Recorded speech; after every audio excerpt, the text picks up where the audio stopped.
I have seen in the records of the soul how power cloaks itself in garments of holiness while hiding motives that are dark and unyielding.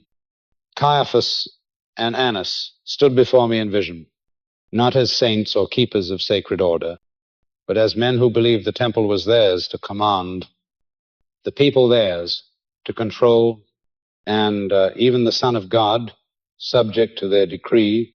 In Jerusalem, their names carried a weight that caused others to bow. Yet in the current of spirit, their names trembled with a shadow that could not be hidden. They sat in robes woven with symbols of holiness, but within them stirred currents of fear, pride, and greed.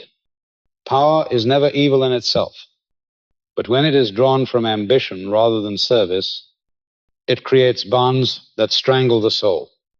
These men had bound themselves to such cords. I looked upon the scroll of their lineage and saw how Annas built a web that spanned decades, placing sons and sons-in-law into the seat of high priest, keeping the current of authority in his own house, as if the things of God could be inherited like property. Caiaphas was not the master, but the chosen pawn, a figure placed to rule while the hand of Annas pulled unseen strings. Yet the burden of choice remained his, for no man is excused from the weight of his own consent. It was in this arrangement that the temple became less a dwelling for the Spirit of the Lord and more a market of profit, a throne of manipulation. When I beheld them in trance, I saw not men of prayer, but rulers whose eyes counted coins more quickly than they counted prayers. I heard in the silence of their hearts the whisper, "How may we hold our power a little longer? How may we silence the voice that stirs unrest among the people?" They feared the carpenter from Galilee, for he had no army, yet spoke words that loosed chains. And when chains are broken, the masters of chains grow restless. In the halls of the temple, their shadows stretched far, and many trembled at their presence. Yet in the light of the eternal, their figures looked small, dwarfed by the very holiness they claimed to serve. The shadow of power is always the same, whether it rests on kings or priests, on rulers of cities or households. It convinces a man that he is safe while it leads him to his fall. Annas believed his dynasty secure. Caiaphas believed his office unshakable. But the records show otherwise, for when a man places his trust in titles and robes, he has already begun to lose the very ground beneath his feet. Their authority was like a house built on sand, grand to the eye, fragile to the storm.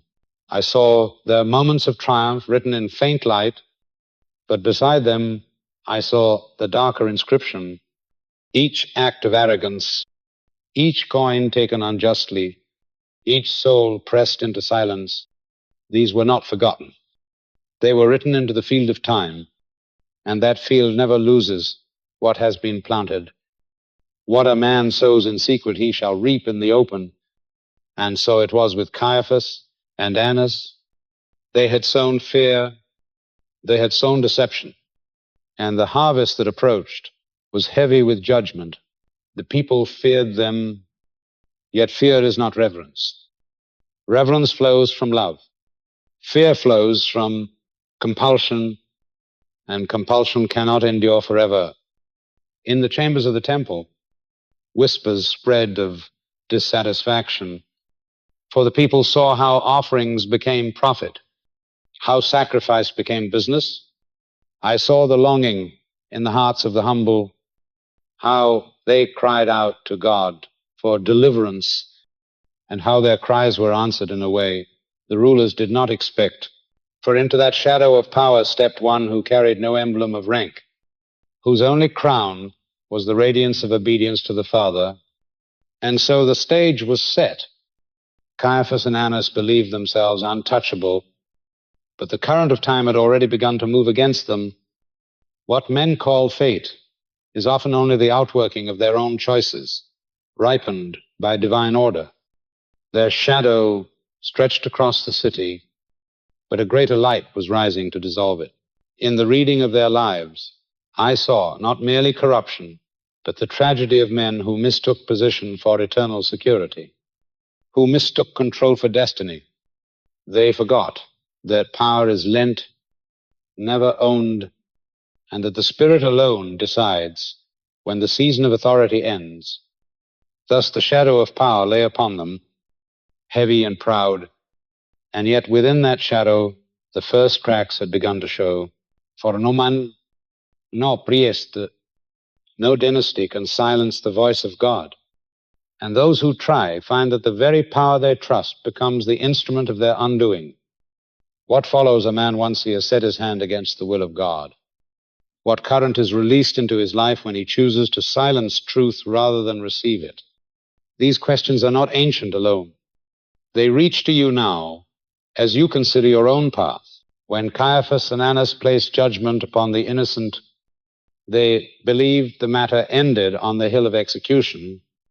They thought a cross and nails could settle the unrest that stirred their city.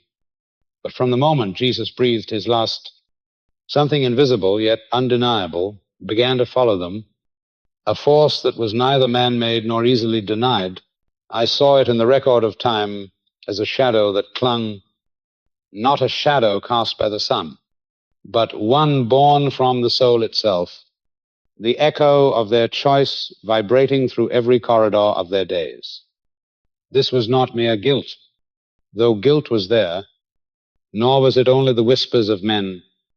Though whispers spread quickly, it was the living law that no deed vanishes, that every action calls its answer, and the answer for them was already unfolding.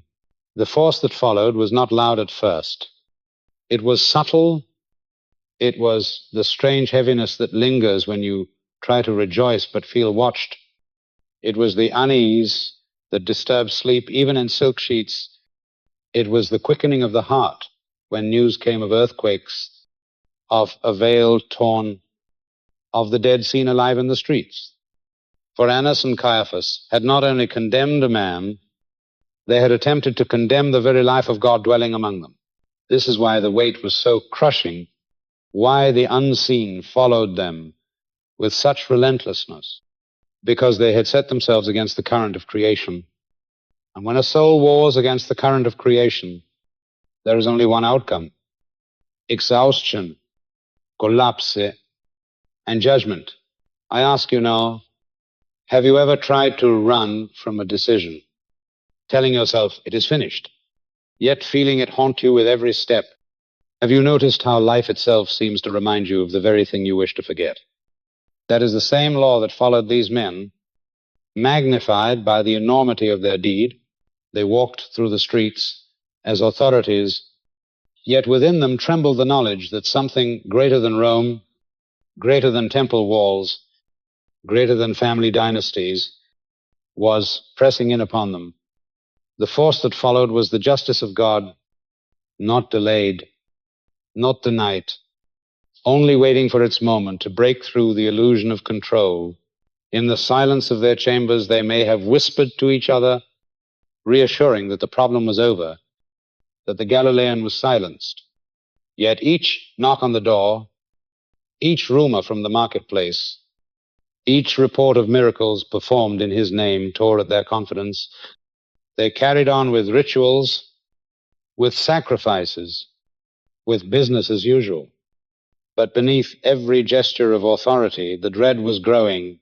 The people who once bowed with fear began to murmur with courage, stories of healing and resurrection spreading like fire.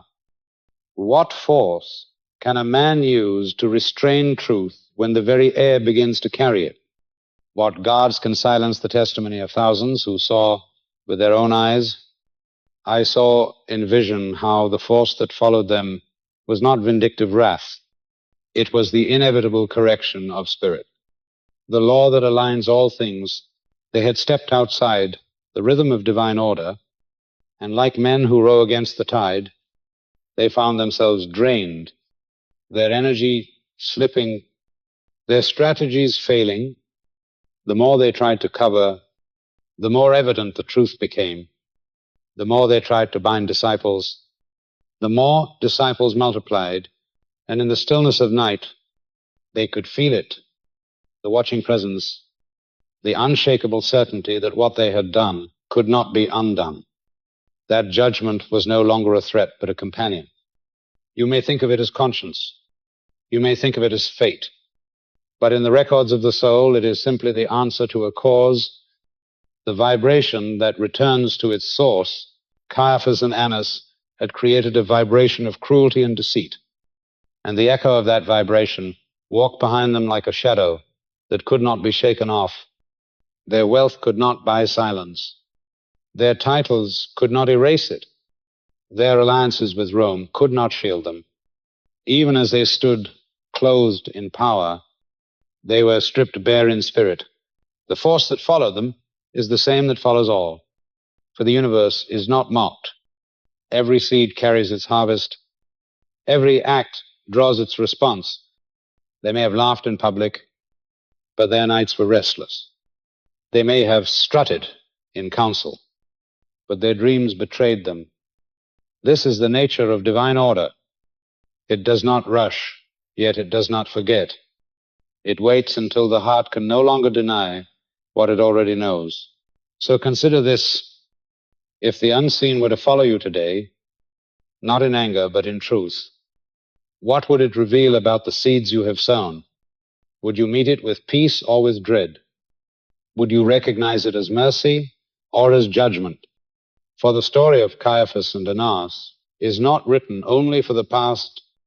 It is the mirror held up to every soul, reminding that no choice is hidden, no action vanishes, and the force that follows is nothing less than the eternal law of God, making itself known. Annas built his power with the patience of a man weaving a net strand by strand, never appearing in the foreground, yet always present in the structure that held Jerusalem captive. He first rose to the office of high priest by the favor of Rome, but when the title was stripped away, it did not end his reign. It merely pushed him deeper into the shadows where influence could grow without the burden of public scrutiny. He placed his sons one after another in the high priesthood, ensuring that the flow of authority never left his bloodline. And when the time came to secure his position further, he elevated his son-in-law Caiaphas to the seat. This was more than a family securing honor. It was a dynasty tightening its hold over the spiritual life of a nation. The people looked upon the holy garments and saw continuity, yet in truth what they saw was the mask of Annas' design. Caiaphas, younger and outwardly commanding, became the visible face of this system. But in the deeper record, the strings were held by the elder priest, the one who no longer bore the official title, yet controlled every move through counsel, wealth, and intimidation. The city's sacrifices became his treasury, the temple court his marketplace, and the rituals of worship his machinery of profit. Pilgrims arriving from distant lands were told their coins were unfit and must be exchanged. Their lambs were blemished and must be replaced. Their devotion must be measured in silver and gold. Behind this lay the careful planning of Annas, who understood that spiritual authority could be turned into the most enduring form of power when it was bound to money. The dynasty operated with precision, installing relatives in positions of trust, rewarding loyalty with opportunity, silencing dissent with exclusion. Even Rome allowed this arrangement to flourish. For as long as taxes were collected and order maintained, the empire preferred to leave the internal mechanics of religion in the hands of those who knew how to exploit it best. In this system, Annas thrived, manipulating without ever stepping fully into the light, cultivating an image of sacred continuity while reaping the benefits of unchallenged control. Caiaphas may have appeared to preside, but the true decisions flowed from the house of Annas, a household that had become more powerful than any single office. Such control comes with a cost, for the very structure built to secure influence becomes the prison that binds its master. Annas believed he had created an unshakable network, but networks woven from fear and profit always carry cracks unseen until the moment of stress. When Jesus entered the temple and overturned the tables, he was not merely condemning greed, he was striking at the heart of the dynasty itself. The act revealed what many had long suspected, that the place meant for prayer had become a den of thieves, and the thieves were not outsiders, but those clothed in priestly garments. This exposure shook the foundation more than any Roman decree could have, for it showed the people that the authority they feared was vulnerable. The dynasty of control functioned like a tree with many branches but one root. Sons-in-law, relatives all flourished outward, each branch bearing the same fruit of ambition. But the root was Annas. His vision was not for holiness, but for perpetuity, to ensure that no matter who wore the garments of high priest, the true command would remain in his household. Caiaphas was his most enduring appointment, holding the office longer than any before him, and yet, even in his longest reign, the shadow of Annas loomed over every decision. When trials were held, when accusations were whispered, when political deals were made, it was the elder priest who whispered counsel that could not be ignored. For the people of Jerusalem, this dynasty was both familiar and suffocating. They saw the same family names return again and again, heard the same voices issuing decrees, and felt the same burden of offerings demanded without relief. What should have been service became domination. What should have been guidance became manipulation, and though outwardly all seemed firm, the record of time shows that this dynasty was already preparing its own downfall, for it had bound itself to the illusion that men could own what belonged to God. In the current of spirit, such illusions never endure. Thus the dynasty of Annas stood in its grandeur, a network of priests, relatives, and merchants ruling from the shadows, shaping the temple into a throne of profit. It appeared strong to every eye, yet in the unseen it was brittle, for its strength was not drawn from truth, but from fear. And when the moment of reckoning arrived, the net that had ensnared the people would tighten around its own makers, showing once more that no design of men can stand when it sets itself against the design of God. The temple stood as the heart of Jerusalem, the place where heaven and earth were believed to meet, yet within its courts a different kingdom had been established, one not of prayer or holiness, but of trade and profit. Annas and his household had transformed sacred ground into a marketplace, a machine that turned devotion into currency and sacrifice into revenue. Every pilgrim who approached the gates, carrying with them the hope of forgiveness or the yearning for peace, soon discovered that their journey ended not at the altar of prayer, but at the tables of money changers and the stalls of merchants. Ordinary coins bearing the image of emperors were declared unfit for God's house, forcing the worshiper to exchange them for temple currency. And at that moment, the dynasty profited from every hand that sought redemption. The rate of exchange was set not by fairness, but by greed. And the poor who came with little left, with less, yet dared not protest, for to question. The system was to risk being barred from the very presence of God. The sale of animals followed the same pattern, for worship demanded lambs without blemish, doves without flaw, oxen approved by priestly inspection. A pilgrim who brought his own sacrifice often found it rejected by the inspectors, pronounced unworthy, forcing him to purchase from the stalls that lined the temple courts, stalls that were controlled by the family of Annas.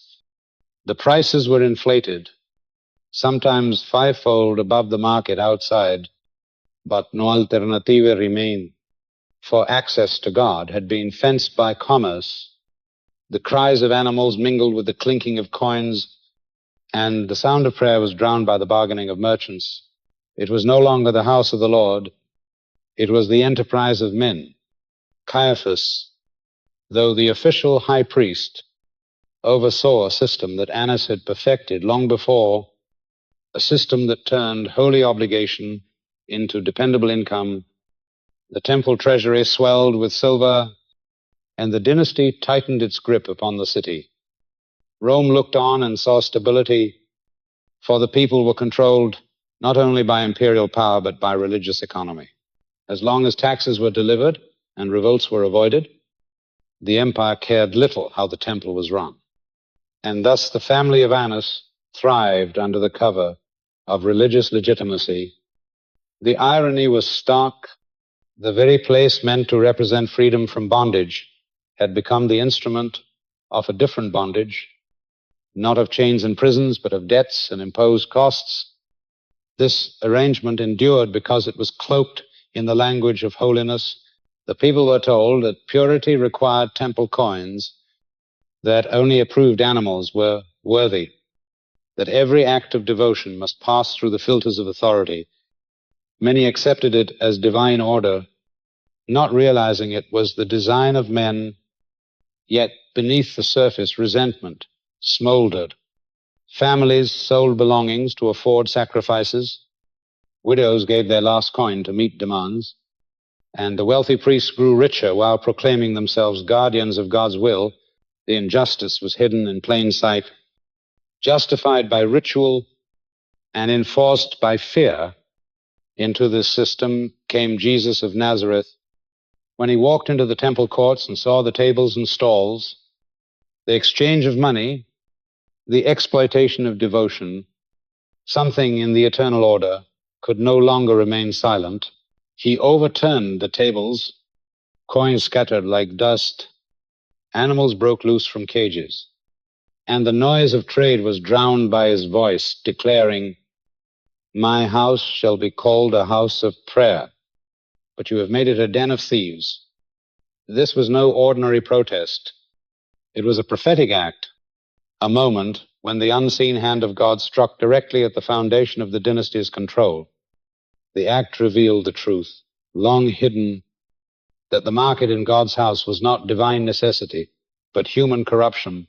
For Annas and Caiaphas, this moment was more dangerous than any revolt, for it exposed what they feared most, that their authority could be challenged not by soldiers, but by truth.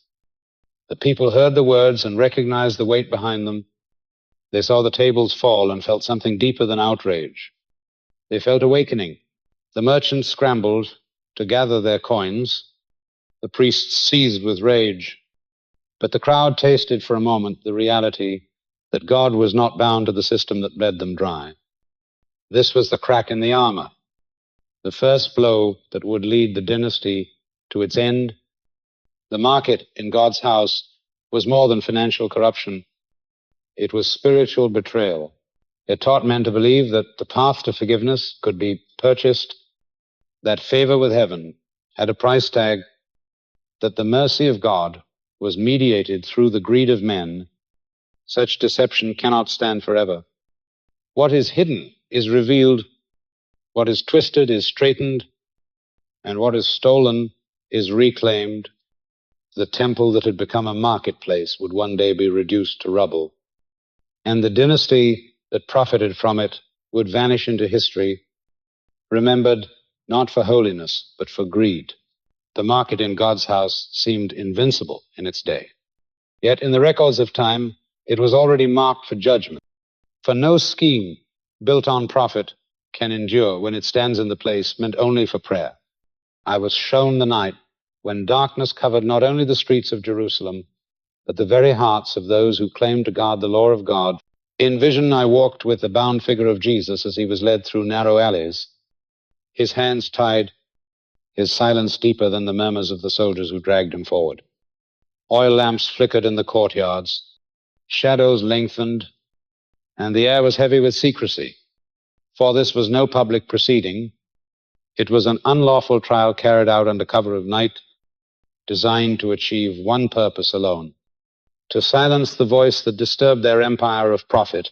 I entered the chamber of Caiaphas and saw the assembly gathered, priests and elders, each cloaked in authority, yet trembling with urgency, for they knew the law as well as anyone. Trials were never to be held after nightfall, never during the sacred festivals, never without defense or consistent witness, yet they broke each command with cold determination, choosing expedience over truth. One by one, false witnesses were brought in, their voices uncertain, their testimonies contradicting each other. Yet the council pressed on. One claimed he heard Jesus threaten to destroy the temple and rebuild it in 3 days. Another insisted the words were different, that he spoke of a temple not made with hands. Their stories collided, their contradictions laid bare, and according to the law, not a single word should have stood. Yet I felt the fury in Caiaphas grow, pacing, clenching his hands, for every passing moment brought daylight closer, and daylight would expose their treachery. Annas lingered in the background, his influence silent yet strong, the architect of this gathering, content to let his son-in-law bear the visible burden of judgment.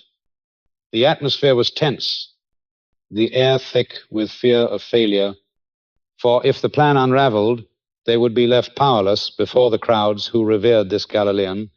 Jesus remained silent through it all, and his silence struck harder than any defense. I watched the council grow restless, their words stumbling, their accusations losing force, while the one accused sat calm, unshaken, as if the trial itself were beneath his dignity. It was then that Caiaphas broke the law most directly, standing before the prisoner and demanding an oath. I charge you by the living God, tell us if you are the Messiah, the Son of God. The chamber grew still, every ear straining, every eye fixed upon the bound man. He lifted his gaze, his voice steady, his words carrying the weight of eternity. I am, and you will see the Son of Man seated at the right hand of the Mighty One and coming with the clouds of heaven. The declaration struck the room like thunder. Gasps erupted. Garments were torn in ritual display. Caiaphas rended his robes, his face distorted with rage, and the council seized upon the confession as blasphemy. Yet I saw in the records that it was not blasphemy, but fulfillment. The prophecy of Daniel made flesh before their eyes, the words of Isaiah fulfilled in the silence, and the speech of the accused. What they called crime was in truth revelation. What they condemned as heresy was the very truth that the Scriptures had prepared them to receive. Still they hardened their hearts, preferring their system to the Spirit, their prophet to the promise, their control to the Christ. The night deepened as they spat upon him, struck him, and mocked him, emboldened now that their verdict had been declared. I saw the hands that once offered sacrifice now strike the Lamb of God. The lips that once pronounced blessings now curse the very one who had blessed multitudes. It was not only unlawful by human standard, it was unlawful in the courts of heaven, for justice was inverted, truth suppressed, and mercy despised. Yet in this very inversion lay the mystery, for by their injustice they set the stage for divine justice. By their condemnation they prepared the way for redemption. I felt the weight of that night not only in their actions but in their souls. Each man who raised his hand against him inscribed his own record in the eternal field. Each word of mockery fell not upon the accused but upon the speaker's own destiny. They believed they had triumphed, that by breaking their own laws they had secured their power, but in the deeper current I saw their downfall already beginning. For when men pervert justice, justice does not disappear. It waits, it gathers, and in its time it returns. Thus the night of unlawful trial was written not as a tale of Jesus defeated, but as a revelation of the rulers exposed, their fear, their greed, their duplicity, all stood naked in the light of his silence. They judged him guilty, but in truth they judged themselves. And from that chamber of flickering lamps and whispered lies, the line was drawn, leading from their verdict to their ruin. from their mockery to their mourning, from their unlawful trial to the inevitable trial that awaited them before God. At noon, the light failed over the city, and I felt the wheel of heaven lock into a new alignment. The air turned heavy, as if creation itself held its breath. The streets grew still, and even the voices of merchants thinned to a whisper that could not carry across the stones. This was not the drift of a cloud or the passing of dust. It was a mantle laid upon Jerusalem, dense and deliberate, a sign that the order of things had been touched by a hand beyond all human reach. I read in the field of time that every element waits for truth, and when truth is denied, the elements themselves bear witness. So the sun dimmed, and men looked upward with dread they could not name, while priests called it a passing gloom and urged the people to move along. Yet the quiet did not obey their words. It deepened. Then the earth answered. The flagstones lifted and settled, lintels groaned, and fissures traced swift lines across courtyards as if a finger of fire wrote upon the ground. I felt the shock ripple through the chambers of those who condemned the innocent. For the law they had broken with stealth in the night now broke upon them in the open day. No decree could restrain it. No council could adjourn it. The ground speaks when men will not, and its language is older than thrones and titles. Within the temple, the most fearful sign unfolded. The veil was torn from above to below, not by blade or hand, but as if light itself had taken hold of its woven depths and split them. I have seen in trance how thick that curtain lay, the labor of generations, the symbol of separation, and I saw its fibers surrender like water under an unseen stroke, leaving a passage bright and terrible, for the barrier that fed the pride of office was ended in a single breath of God. What they guarded as privilege was revealed as distance, and the distance was removed. Priests stood stunned. Attendants ran with pale faces, yet no man approached to mend what heaven had opened. For who can stitch together what the Spirit has parted? The city trembled with rumors. Graves on the slopes split, and the dead who loved righteousness were seen walking, not phantoms, but witnesses, steady and calm, bearing peace that confounded all who met them. I read that their rising was a seal set upon the moment, a sign that life once sown cannot be held by stone nor seal, and that the covenant written in mercy was now speaking aloud through bodies restored to breath. Soldiers stationed at the place of death felt a terror that cleansed their language of mockery. One among them confessed with a clarity born of fear and awe, and his words entered the record as a line bright with sudden understanding, for even iron learns when flesh fails. Annas heard the accounts and summoned explanations. He called for order, for argument, for a reasonable tale that could dress the day in safer garments. Yet the tremor in his hands betrayed him. Caiaphas dispatched messengers to quiet the courts and to assure the people that events remain under control. But control had shifted. It had returned to the one from whom it had been borrowed. And the men who once moved crowds with a glance now felt the gaze of heaven move them. Instead, they feared that superstition would ignite the streets, but what stirred was not superstition. It was the recognition that God had spoken in signs both high and low, in sky and soil, and that no levy of coin could buy silence for such speech. I read the meaning of the torn veil as a river cut through stone, the presence no longer contained by ritual corridors, the way opened for the humble heart, for the widow, for the laborer, for the child. The monopoly ended without negotiation.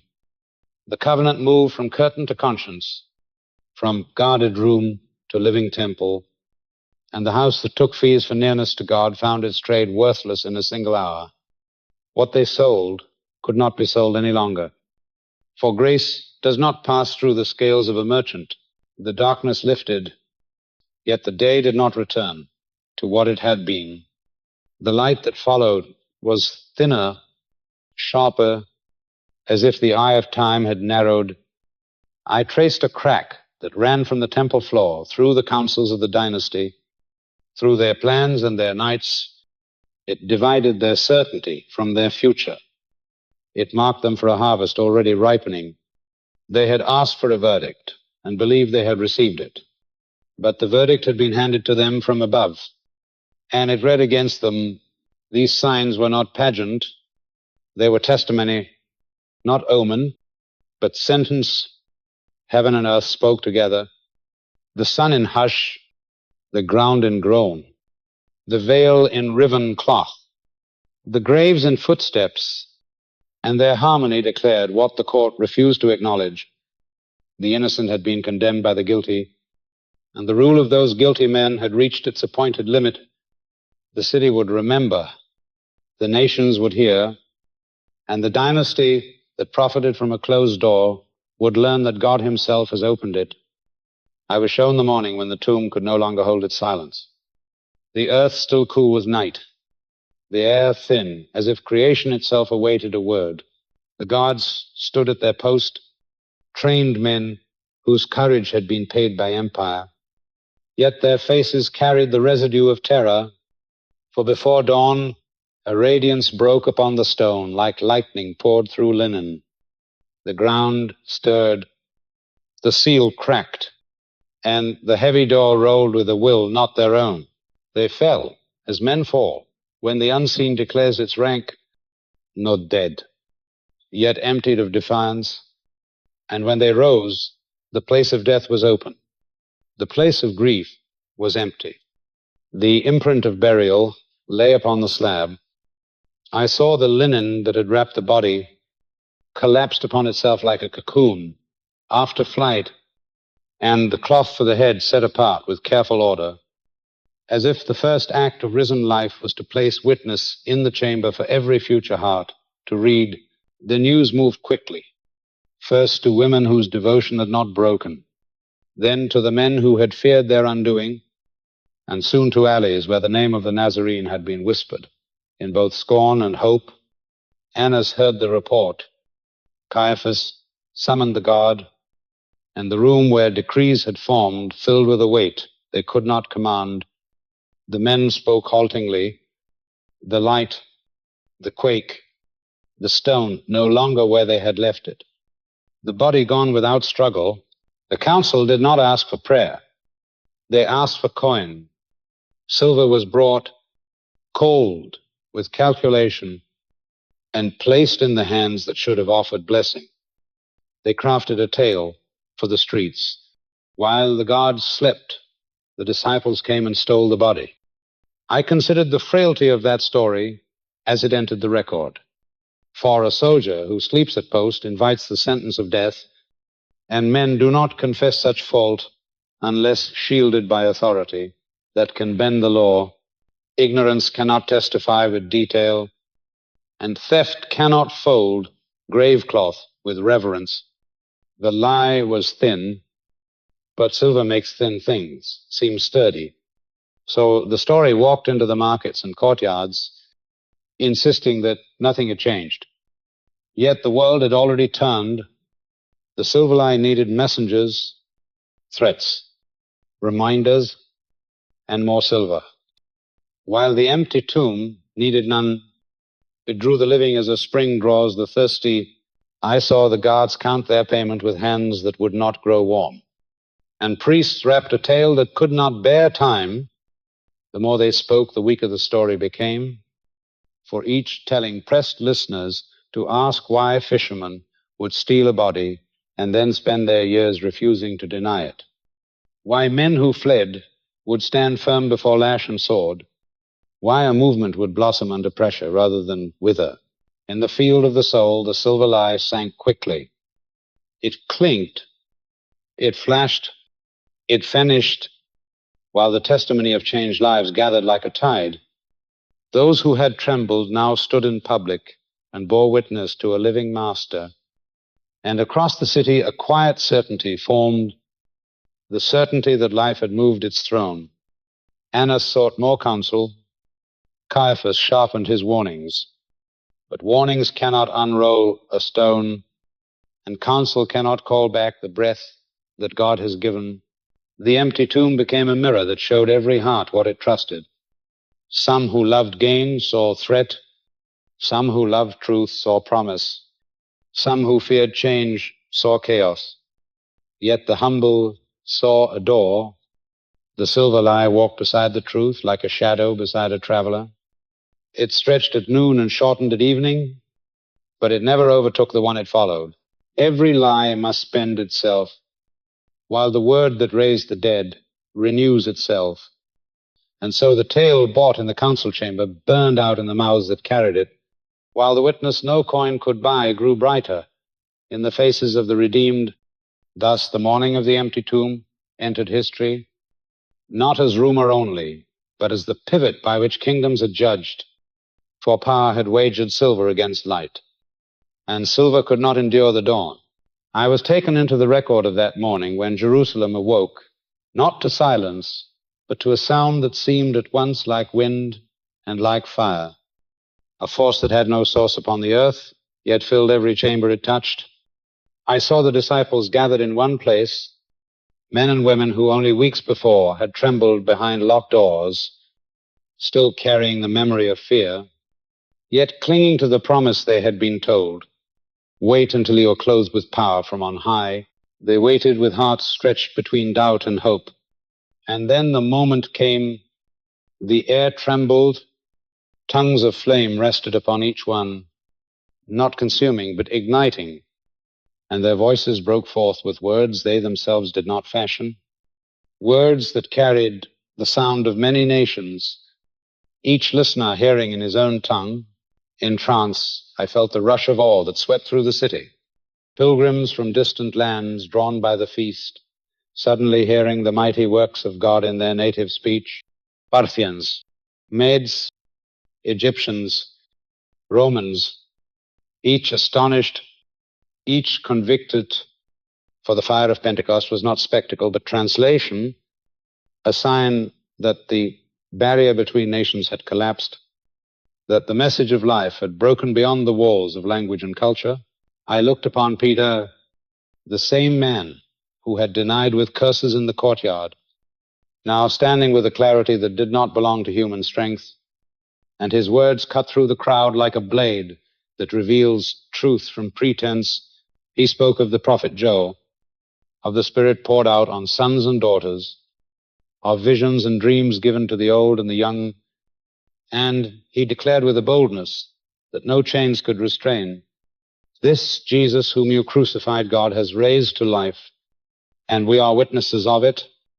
3,000 hearts burned with conviction, and the water of baptism flowed through the streets, washing away the fear of past days and sealing a movement that no prison could contain. I saw Annas and Caiaphas watch from the distance, their lips pressed tight, their minds frantic. For what they thought they had buried was now alive in a form they could not touch. Not one body, but many, not one voice, but a chorus. Not one act of defiance, but a living fire spreading without pattern, beyond control. The temple courts became the stage of miracles.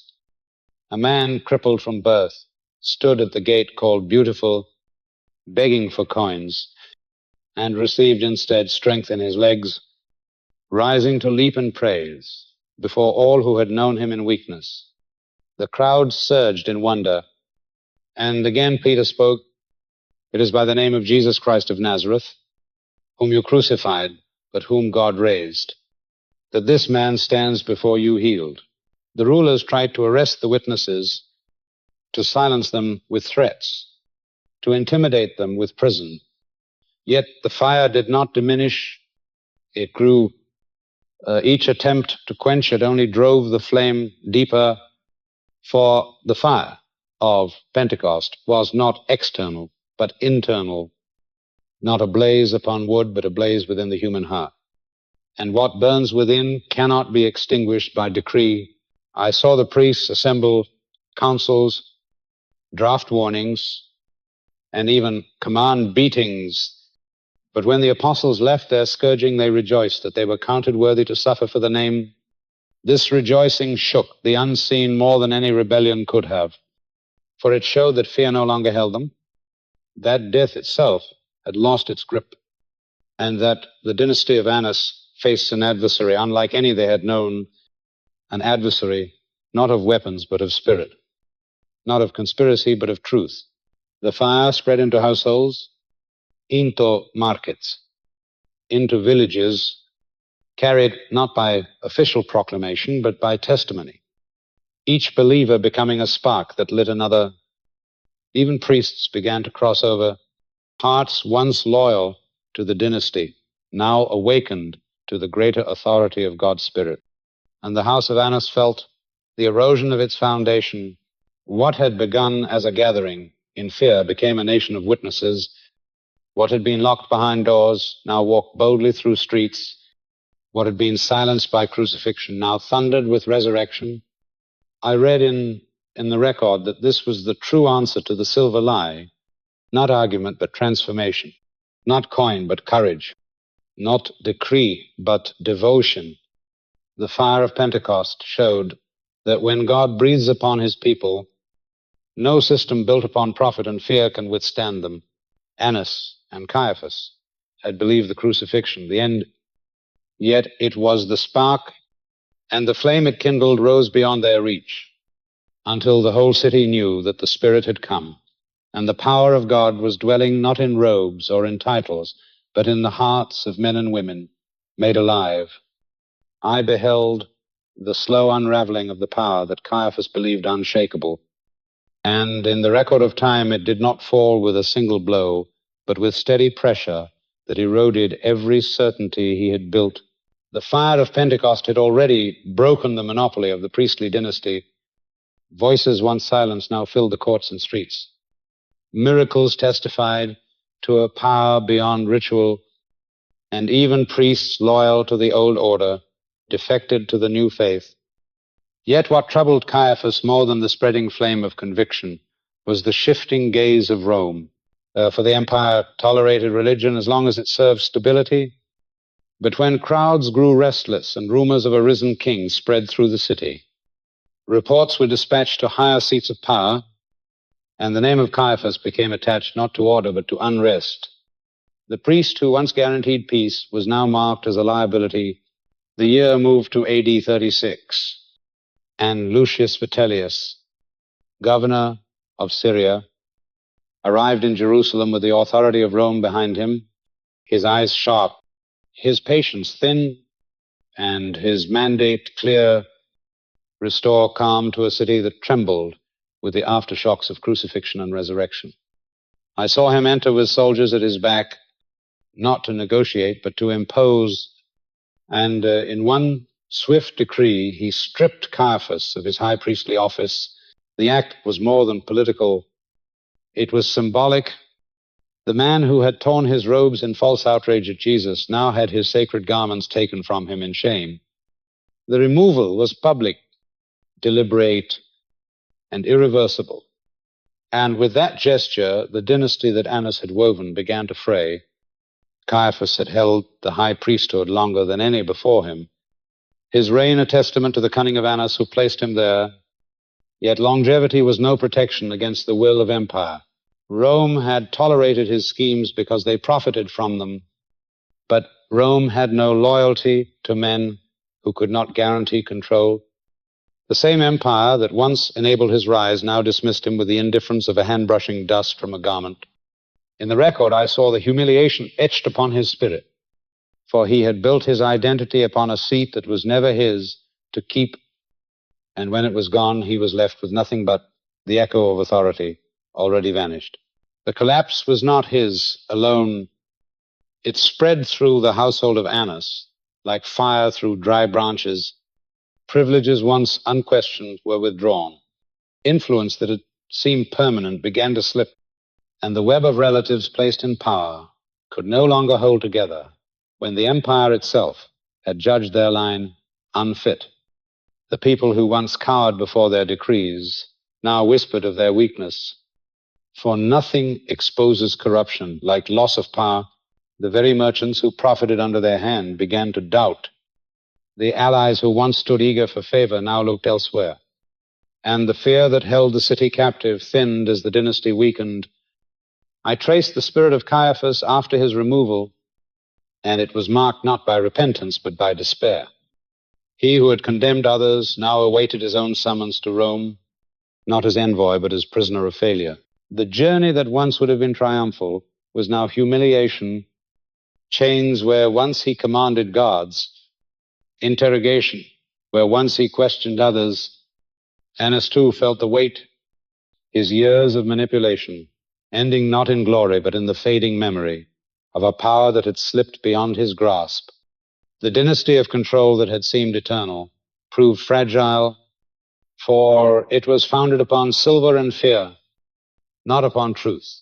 The collapse of Caiaphas showed the law that governs all rulers, that when authority is used to oppose the order of God, it becomes a snare to its own master. What Rome judged as political instability was in truth the fruit of a deeper defiance. For when men attempt to silence the voice of the Spirit, they invite a judgment that begins unseen but ends visible to all. Caiaphas believed he had secured the future when he condemned Jesus. But in condemning the innocent, he condemned himself, and the verdict of Rome was only the echo of a verdict already written in heaven. Thus the political collapse was complete. The robes were torn from his shoulders, the privileges stripped from his house, the respect dissolved into whispers of shame, and the name once feared became a caution.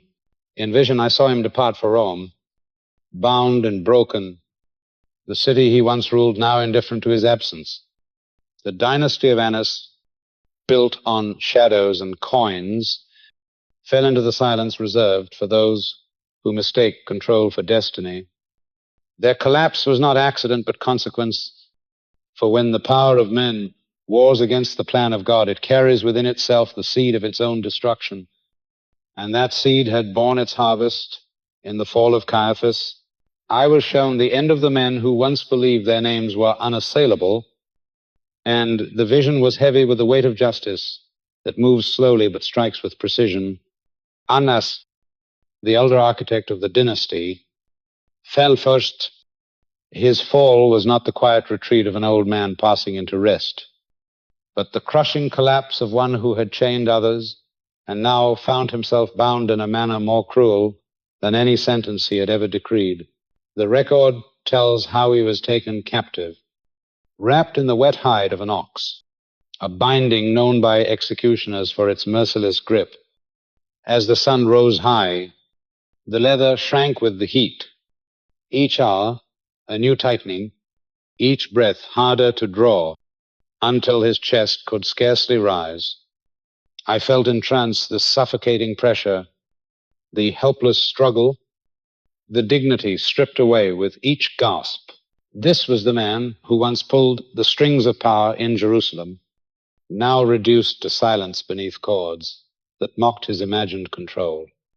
His death was not only political defeat, it was a parable lived in flesh, for he who had squeezed the life from others through greed and manipulation was himself crushed by the very bonds that held him.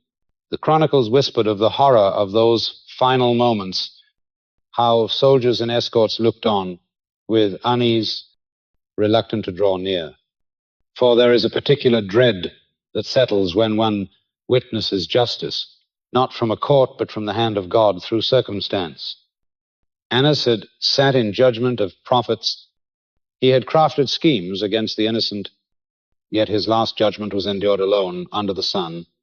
His empire of silver and influence unable to purchase relief, the news of his death spread quickly among early believers, carried with awe and trembling as evidence that no man, however exalted, can escape the law of sowing and reaping. In their gatherings, his end was spoken of as confirmation that God himself answers in justice. Not always in the time men expect, but always in the time appointed. Caiaphas, too, met his reckoning, though his death unfolded not with the outward violence of suffocation, but with the slow inward collapse of a soul, unable to carry its own guilt. Stripped of office by Rome, humiliated before those who once bowed to him, he walked in the shadow of his choices, and that shadow grew darker with every passing year. I saw him wander in vision, not in body alone, but in spirit, restless, burdened, the memory of the night trial pressing on him, the voice of the Nazarene echoing in his ears. You will see the Son of Man seated at the right hand of the Mighty One. Such words do not fade. They return in dreams. They follow into silence. They pierce the hours when the crowd is gone, and only conscience speaks. Caiaphas carried wealth still, but wealth is a poor companion to a tortured mind. He carried the respect of some, but respect is fragile when truth gnaws at the soul. In time, despair closed around him like a cloak, and according to traditions preserved in early communities, he ended his life by his own hand. Unable to bear the torment of an unhealed spirit, his death was different from Annas, yet spoke the same message, that no man escapes the weight of judgment. Annas died crushed from without, Caiaphas consumed from within. Both deaths became a sermon without words, carried from mouth to mouth among believers as testimony that God's justice may wear many garments but never fails to arrive. The early gatherings remembered these men not as figures of reverence, but as warnings. Their names invoked to teach that power without truth leads only to ruin, and I read in the Akashic record that their souls bore the scars of their choices, not because God delights in punishment, but because truth, once denied, must be faced. And the longer it is denied, the heavier it becomes when at last it is seen. Thus their death spoke louder than their lives. While they ruled, they inspired fear, but in their end they inspired caution, a reminder that the mightiest positions cannot shield against the simplest law, that the one who breathes life cannot be silenced by decree, and that those who try to silence him find their own breath taken away. I saw how their story became part of the living memory of the church, shaping hearts to humility, urging leaders to remember that authority is stewardship, not possession, and that every action writes itself into the eternal account. The deaths of Annas and Caiaphas remain as markers in the flow of history, monuments not of stone, but of consequence, declaring to every generation that the justice of God may walk slowly, yet when it arrives, it cannot be resisted, and its voice continues. Long after the men themselves are gone, I beheld the vision of the year 70 after Christ, when the city that once crowned itself in pride became a furnace, and the temple that Annas and Caiaphas had clung to as their fortress of power was set ablaze. It was not sudden.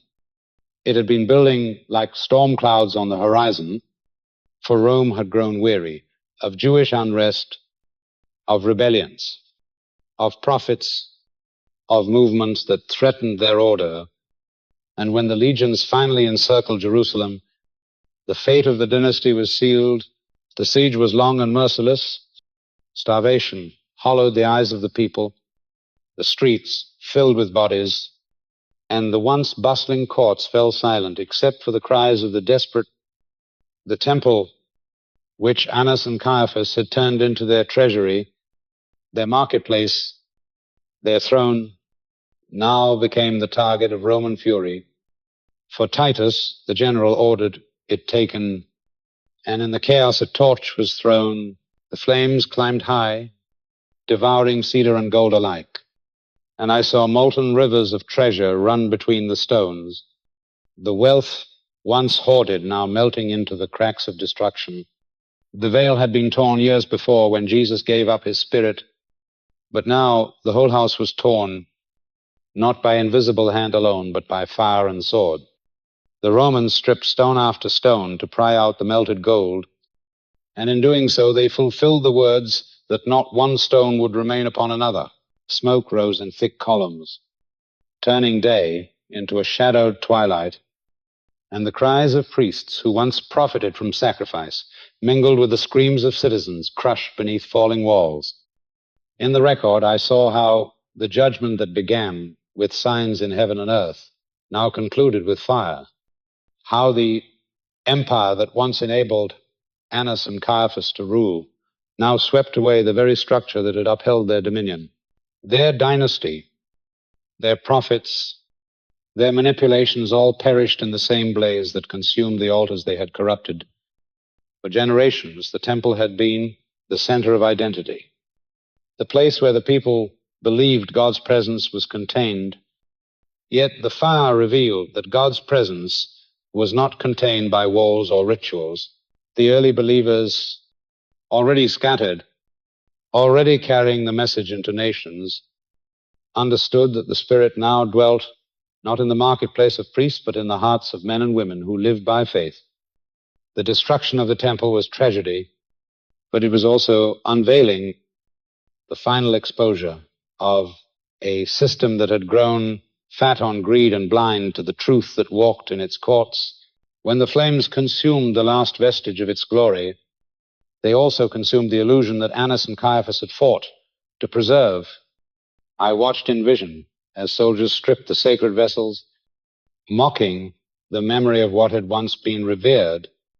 The lampstands were carried away, the trumpets seized, the very ark of tradition reduced to plunder. Yet in that desecration there was revelation.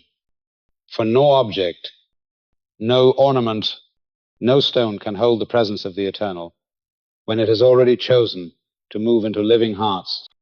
The fire wrote a lesson across the sky that what is built on injustice will not stand, that what men defend with fear will be surrendered to flame, and that the only kingdom that endures is the one not made with hands. The dynasty of Annas had prospered by exploiting the temple, and the temple itself became the stage of their undoing.